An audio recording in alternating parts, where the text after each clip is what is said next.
Olá pessoal, tudo bem? Aqui é o professor Luciano Santana e neste vídeo nós vamos responder aos questionamentos da nossa terceira e quarta aula ao vivo. Roda a vinheta!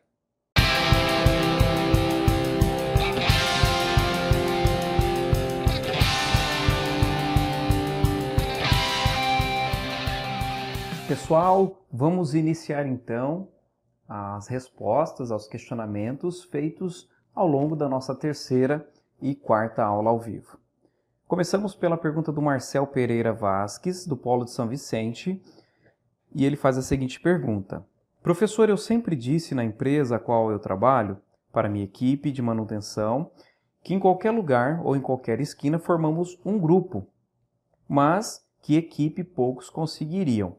Se fiz errado, por favor, me corrija.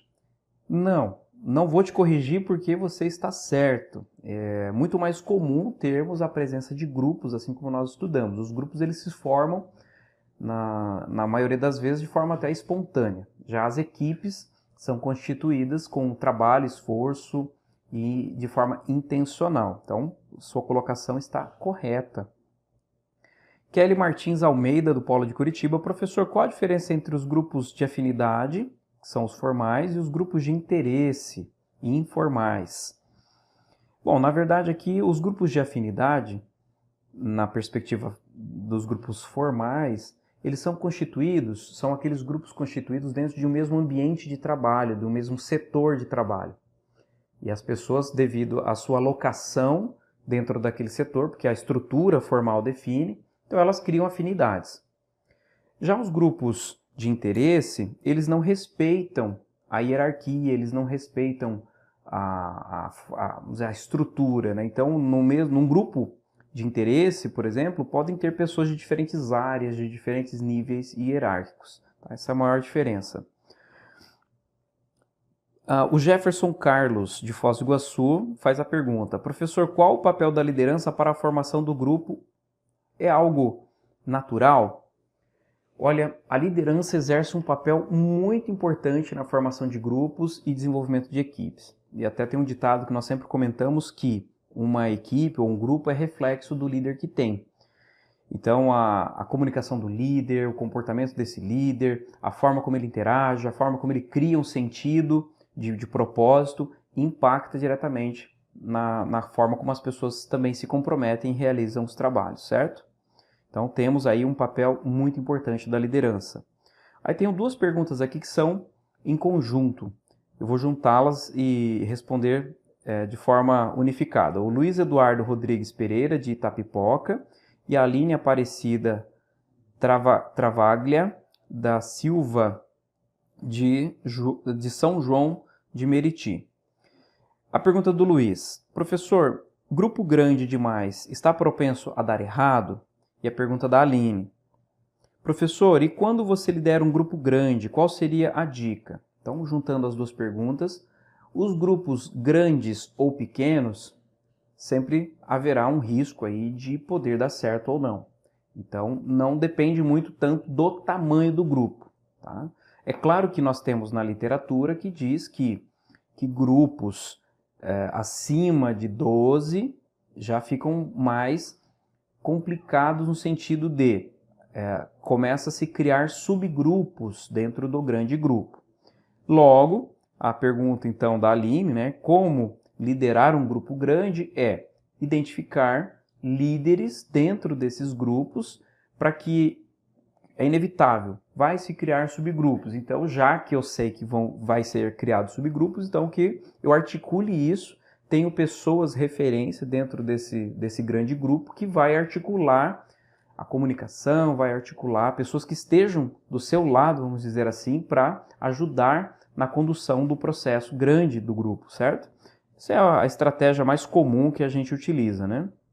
De empoderar algumas pessoas e contar com elas, né, na disseminação de informações, no trabalho ali no dia a dia. Seriam líderes informais no caso. A Gleice Furman, de Ponta Grossa. Professor, e o papel do líder é inerente ao ser humano? Podemos aprender a ser um bom líder? Olha, eu comentei isso em aula e comento novamente. ninguém nasce líder. Tá? Existem algumas teorias que vão pregar que o líder nasce pronto, já com algumas predisposições. Pode até ser que algumas habilidades inerentes à atividade da liderança, como comunicação, extroversão, relacionamento, algumas pessoas realmente estejam mais, já nasçam ou têm aí uma predisposição. Mas todo mundo, acredito que pode se desenvolver.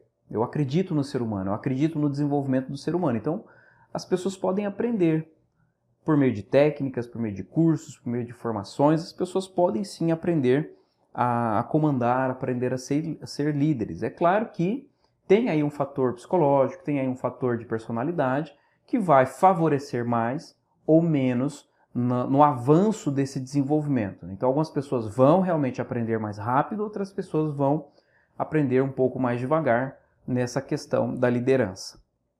Mas eu acredito que todos possuem potencial, possuem recursos pessoais que podem ser aplicados na liderança. A Taline Alves, de Fortaleza. Professor, compreendi que interdependência é como se fosse um jogo de encaixe. Cada indivíduo ocupa um papel, mas para que exista um bom desempenho deste, necessita de uma ligação com terceiros. É nessa linha? Sim, por aí.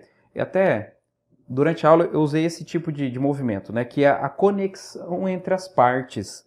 Então a interdependência é o quanto eu dependo do outro para realizar o meu trabalho e o quanto o outro depende do meu trabalho para realizar o trabalho dele. Então é a conexão entre as partes.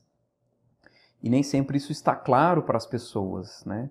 E às vezes a pessoa faz o trabalho dela achando que está fazendo e o trabalho dela termina ali. Não. A partir do trabalho dela começa um outro trabalho, né? Então as pessoas precisam ter consciência desses impactos que a gente gera para o outro.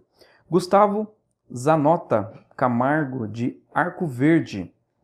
Professor, hoje em dia a filosofia top-down, de cima para baixo, né? Top-down, de cima para baixo, já está obsoleta na construção de grupos de trabalho, ou seja, visão hierárquica. Gustavo, eu concordo com você que esse discurso, pelo menos o discurso top-down, né, esse discurso de mandar fazer e o outro obedece, manda quem pode, obedece quem tem juízo, diz o ditado, né? No discurso, ele está superado, concordo com você. Porém, na prática, pelo despreparo gerencial, pelo despreparo das lideranças, isso ainda se aplica, infelizmente. Infelizmente, tem muitas empresas, organizações que ainda vivem nesse modelo top-down, de mandar fazer e o outro ter que obedecer. Não existe diálogo, não existe uma perspectiva de trocas, né? Luiz Eduardo Rodrigues Ferreira. Professor, o que mais pode atrapalhar na motivação e controle de um grupo? O conflito ou a não superação das diferenças individuais. Esse é um item que mais atrapalha o comportamento dos grupos. Um outro ponto que atrapalha muito é a falta de clareza de propósito. As pessoas não saberem por que estão fazendo. Um terceiro ponto que atrapalha muito os grupos é a própria gestão da organização. Ou a falta de clareza nessa gestão, ou a falta de estratégia, e aí define uma coisa, muda, não sabe o que quer, daqui a pouco muda de novo. Isso confunde todo mundo, então é muito prejudicial, né? E também as incoerências de desempenho, de promoções. Então, a pessoa é promovida, mas não tem um argumento que... Isso é muito comum acontecer, né? E por que foi promovida? Porque era amigo, porque era parente, porque era colega, porque tinha, sabe, com critérios pessoais, né, de decisão. Isso cria muito problema para o grupo, né? Então, são itens aí comuns de serem percebidos. Bom, temos a pergunta agora do Rony Nascimento, de Humaitá. Professor, trabalho numa instituição que acolhe crianças e adolescentes. Quando formamos grupos para distribuir tarefas, percebo que as coisas saem como foi planejado. Mas quando dividimos as tarefas individualmente, as coisas não dão certo. Então, o que se nota é que trabalhando em grupos, as coisas irão fluir de forma correta. Concordo. É muito mais proveitoso, né, o trabalho em grupo. As pessoas vão se completando, as pessoas vão trocando informações e vai criando um movimento positivo ali de construção de uma tarefa. O grande ideal é transformar o grupo ainda em equipe, né? Que é o passo seguinte, mas se nós já conseguimos trabalhar bem em grupo, já é um bom sinal. Então, parabéns aí pelo trabalho que você realiza aí na sua região, na sua cidade, tá? Yolanda Bueno Monteiro, São José dos Pinhais, aqui do Paraná. Como fazer quando percebemos que um membro do grupo está se sentindo estressado e prestes a prejudicar o objetivo do grupo, não esquecendo que temos que ajudar este membro a voltar a seu equilíbrio? A palavra-chave é feedback. É você oferecer um feedback para essa pessoa. Feedback é a retroalimentação de informação.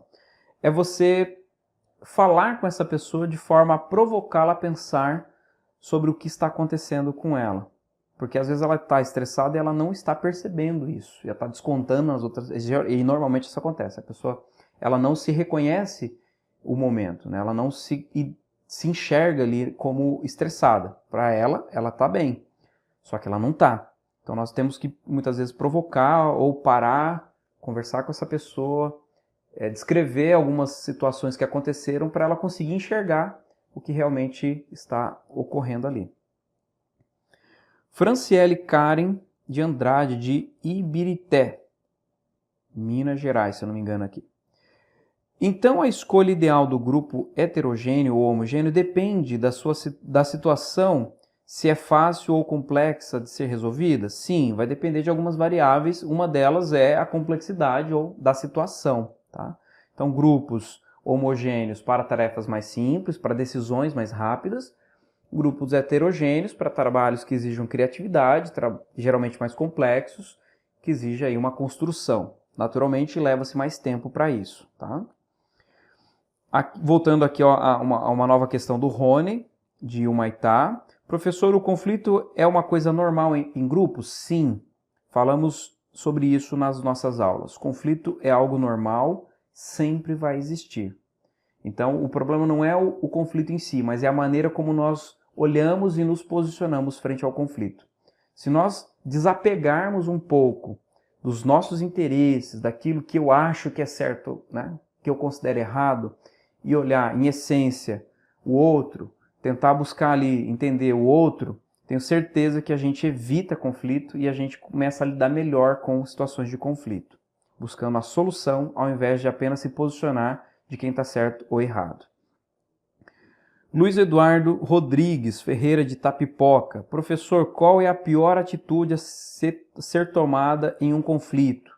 A pior atitude é você não conseguir enxergar o lado da outra parte. Essa é a pior atitude, é você ficar preso apenas no seu ponto de vista e não se permitir enxergar o ponto de vista do outro. Por essa atitude, praticamente fica inviável a negociação ou qualquer tipo de acordo, né? Rosângela Souza da Silva Oliveira, de Londrina, aqui próximo a Maringá. Professor, na questão do grupo, para ele permanecer em sua característica homogênea ou heterogênea, há necessidade de um cabeça, um líder, né? Entendi aqui, que decrete a conclusão ou o consenso final. Ou esse papel é de todos. Pode ser de todos, só uma ressalva que vai dar problema, vai dar discussão, vai levar muito tempo para um consenso, né? Mas geralmente existe sim a presença de um líder, alguém que vai puxar à frente e vai resumir o assunto e vai falar, então é isso, gente, fechamos assim, né? Sempre é necessário, é sempre bem-vindo a presença de uma pessoa que puxe essas amarrações no grupo, senão o grupo vai ficar sempre retomando e girando em círculos, né? Eliane de Fátima Azevedo, de Contagem, explicação sobre vadiagem social.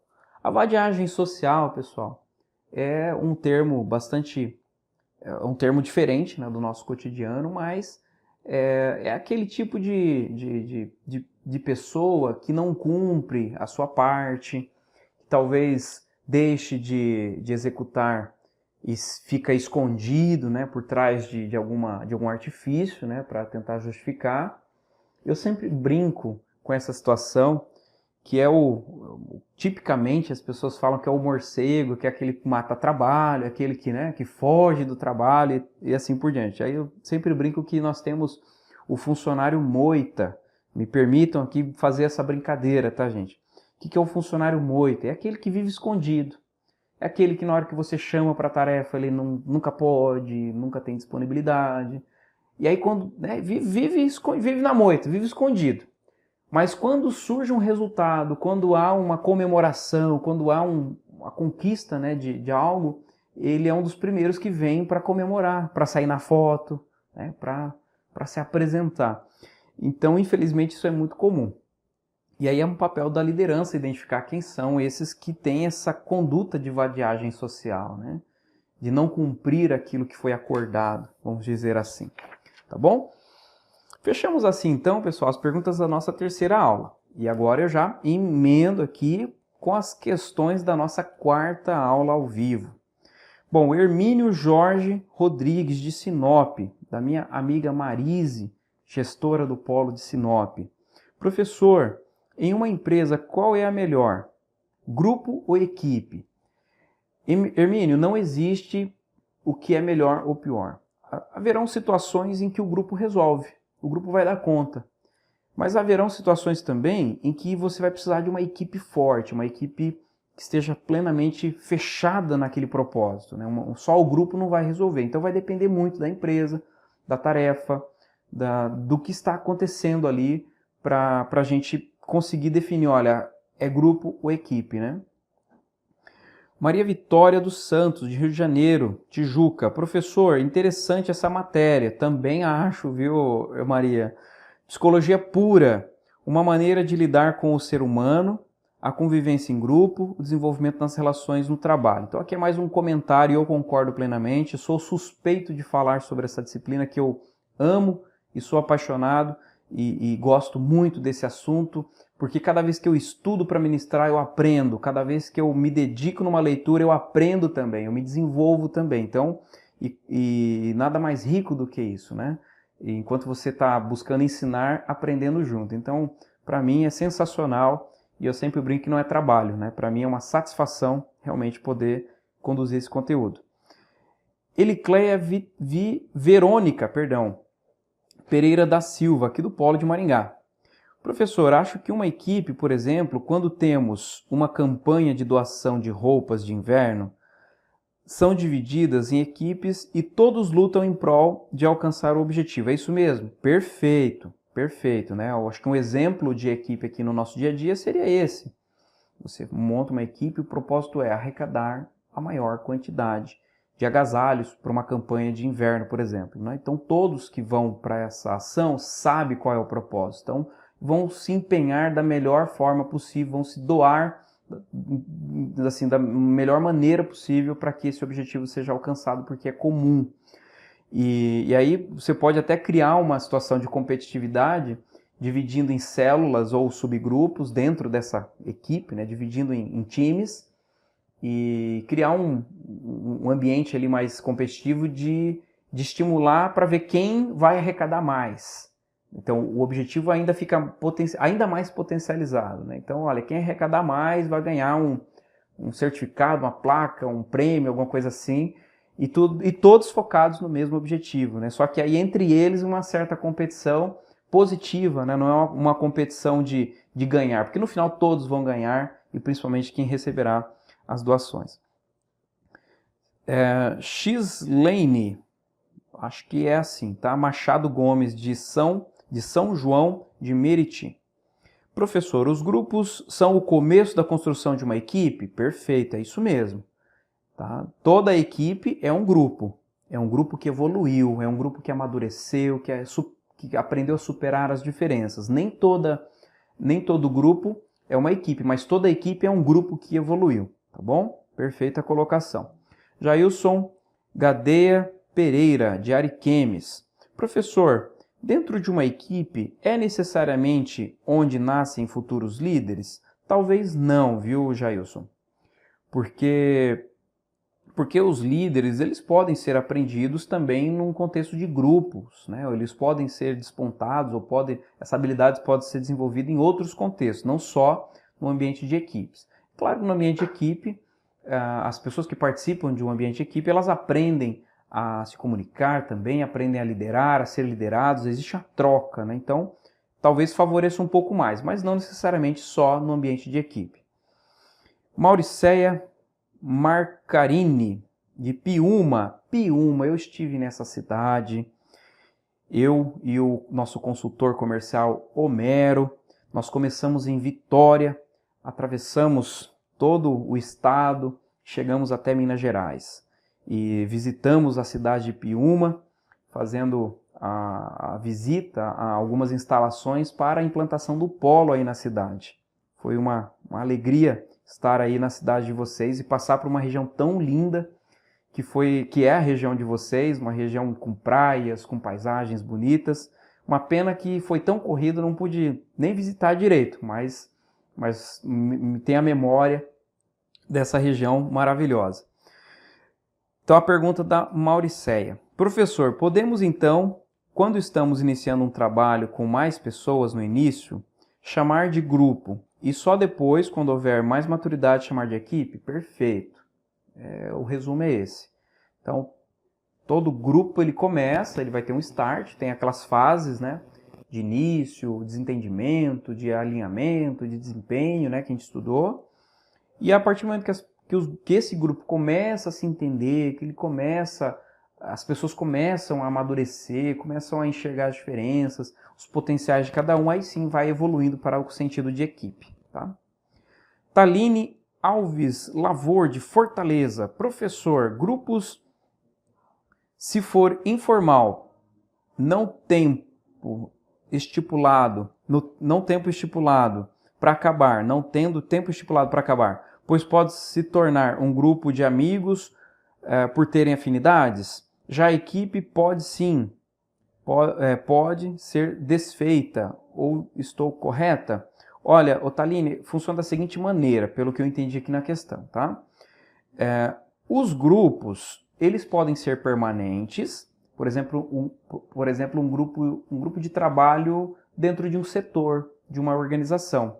Então as pessoas estão ali e vão ficar ali anos, né, até que uma saia, ou seja promovida, se aposente, enfim. Então são grupos permanentes. Existem outros grupos que são temporários, um grupo de um projeto específico. O próprio exemplo que foi colocado há pouco aqui pela Elicleia, né, da campanha de arrecadação de agasalhos, é um tipo de equipe ou de grupo que tem um tempo estimado para acontecer, né? Então, os grupos eles podem ser temporários ou podem ser permanentes. E as equipes geralmente são permanentes. Geralmente, as equipes são constituídas de uma forma a perdurar mais tempo, né? Porque ela demora tempo para ser formada. Logo, entende-se que, uma vez formada, ela se sustente durante um maior tempo possível, tá bom? Ana Paula Israel de Souza, de Lages. Professor, como não ser tão emotivo? Olha, não tenho assim uma resposta explícita para essa pergunta. Até porque a emoção ela é uma questão sempre presente na nossa vida. Nós devemos aprender a viver com ela, né? E é muito difícil não ter a emoção. Sempre tomamos decisões com base na emoção e depois justificamos com a razão, né? Essa é uma lógica que nós temos. Mas a grande questão é tentar identificar os nossos impulsos emocionais. Em que momentos esses impulsos acontecem, quais são os sentimentos que nos decorrem, é medo, é insegurança, é raiva, qual é esse sentimento e por que ele está acontecendo. A partir do momento que eu consigo monitorar isso, eu consigo ir despertando em mim um estado de consciência sobre a emoção. E aí eu vou também tendo a opção de decidir sobre como fazer, né? E não simplesmente reagindo impulsivamente com base na emoção daquele momento. Tá? E é um aprendizado, assim como a liderança é uma habilidade que pode ser desenvolvida, a gestão emocional também é uma condição que pode ser desenvolvida, só que leva tempo, precisa de dedicação, precisa de aprendizado, precisa de empenho, tá bom? Então é nesse sentido. É claro, também tem os fatores psicológicos, os fatores de personalidade, que já coloca a pessoa E às vezes a pessoa é mais racional mesmo, é traço da personalidade da pessoa, às vezes a pessoa é mais emotiva mesmo, é traço da personalidade, e aí o empenho, o esforço vai precisar ser maior ainda para administrar todo esse conjunto aí de emoções que acontece. Tá joia? Encerramos assim então, pessoal, a última pergunta aqui da nossa quarta aula. E mais uma vez eu quero agradecer a todos vocês que estiveram comigo, com a professora Suzy, durante a nossa disciplina. Foi uma alegria, foi uma satisfação poder ter trabalhado com vocês. Agradeço aqui a professora Maria Cristina, nossa coordenadora do curso, pelo convite, pela oportunidade de trabalhar a disciplina. A Suzy, mais uma vez, pela parceria que nós tivemos. E posso dizer para vocês, aqui no curso nós trabalhamos em equipe e foi um trabalho muito bacana, com um único objetivo: levar o melhor conteúdo para vocês, tá bom? E por isso nós trabalhamos em equipe, funcionou muito bem, toda a nossa dinâmica, o nosso trabalho foi muito fluido, foi muito tranquilo, sem estresse, sem correria. Correria às vezes sim, né? Porque é o dia a dia, mas foi muito bacana, foi muito satisfatório receber os feedbacks de vocês também, tá bom? Então encerro com muita alegria, com assim, um sentimento de dever cumprido. Acredito que pudemos aí impactar a vida de vocês, pudemos levar uma informação a mais para vocês. E agora, claro, esperamos que vocês deem continuidade, né? Façam um link de tudo isso com o dia a dia, com a vida de vocês, e que vocês possam obter muito sucesso, muita prosperidade, tanto na área profissional quanto na área pessoal de vocês, tá bom? Então fico por aqui. Mais uma vez, um forte abraço a todos, muito sucesso, estejam com Deus e conte com a gente sempre que precisar. E quem sabe, nos vemos aí numa outra oportunidade, tá bom? Um abraço e até mais. Tchau, tchau, gente.